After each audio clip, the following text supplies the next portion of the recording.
In Commitment 2020 this morning, we asked the Republican candidates for U.S. Senate what laws or regulations they would push for when it comes to abortion. Here are their answers.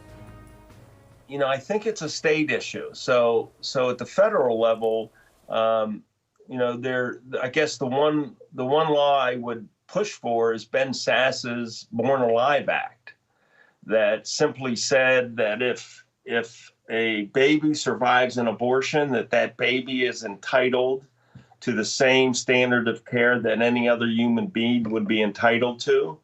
And of course, that was voted down, and Jeanne Shaheen voted against that. To me, that seems really, really obvious that any baby that survives an abortion should be entitled to the same medical standard of care as others.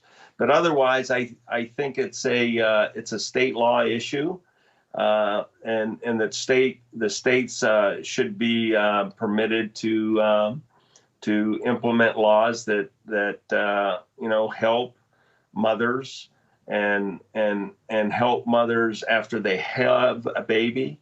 I would change our healthcare system to focus on health management, not disease management. And what I mean by that is healthcare, in my mind, is designed to save lives. It's designed to make people better. It's not designed to take lives. And that includes from moment of conception to end of life.